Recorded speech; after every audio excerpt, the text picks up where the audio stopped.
সম্মানিত উপস্থিতিবৃন্দ,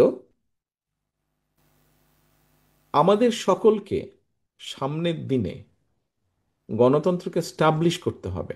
যে কোনো মূল্যে স্টাবলিশ করতে হবে। বিকজ গণতন্ত্র স্টাবলিশ করতে পারলে কিন্তু অ্যাকাউন্টেবিলিটি বা জবাবদিহিতে হবে।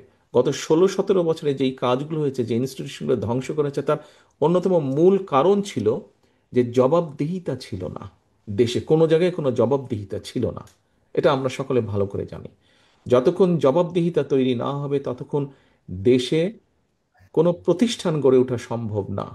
দেশে মানুষের ইচ্ছা আকাঙ্ক্ষার প্রতিফলন ঘটবে না যতক্ষণ জবাবদিহিতা না হবে। কাজে আমাদেরকে যে কোনো মূল্যে জবাবদিহিতা পরিস্থিতি ব্যবস্থা অর্থাৎ গণতন্ত্র অবস্থা ফিরিয়ে আনতে হবে যে কোনো মূল্যে আমাদেরকে। এবং তার পরবর্তীতে যেটা হবে, আমাদেরকে এই প্রতিষ্ঠানগুলোকে আস্তে আস্তে গড়ে তুলতে হবে আবার, যতটুকু দ্রুততা সম্ভব দ্রুততার সাথে আমাদেরকে ধীরে ধীরে গড়ে তুলতে হবে। কারণ এই প্রতিষ্ঠানগুলো যদি টিকে না থাকতে পারে, ডিফেন্স যেমন আছে, ওদিকে সিভিল ব্যুরোক্রেসি আছে, পুলিশ আছে, ইলেকশন কমিশন আছে, প্রত্যেকটা সিস্টেমকে তারা ধ্বংস করে দিয়েছিল। এগুলোকে আমাদের সবগুলোকে গড়ে তুলতে হবে। দেশের সিকিউরিটি সিস্টেম থেকে শুরু করে সাইবার সিস্টেম থেকে শুরু করে বিভিন্ন জায়গায় বিভিন্ন রকম রিস্কের মধ্যে আছে। আমি সেই ডিটেল ডিসকাশনে এখন যাচ্ছি না, আপনাদের অনেকেরই কম বেশি ধারণা আছে। ইভেন আমাদের যে পুরো সাইবার সিস্টেম যেটা আছে সেটা কতটুকু থ্রেটের সামনে আছে এখন বিভিন্নভাবে। আমি ডিটেল ওপেন, যেহেতু পুরো বিষয়টা আমি ওপেন ডিসকাশনে গেলাম না। কাজেই আপনাদের মধ্যে এরকম অনেক মানুষ আছেন যাদের সেই কোয়ালিটিগুলো আছে বা যাদের সেই ট্রেনিংগুলো আছে, যারা দেশে বিদেশে বিভিন্ন জায়গায় এই বিষয়গুলোর উপরে কাজ করেছেন।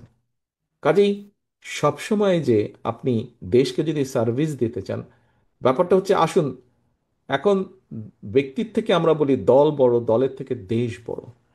কাজেই দলকে সার্ভিস আপনি দিতে চাচ্ছেন, কিন্তু আপনার মধ্যে যদি কোয়ালিটি থেকে দেশকে সার্ভিস দেবার, তাহলে কেন আপনি সেটাকে প্রিফার করবেন না? আমি তো মনে করি দেশকে সার্ভিস দেওয়াটা আরো অনেক বড় ব্যাপার।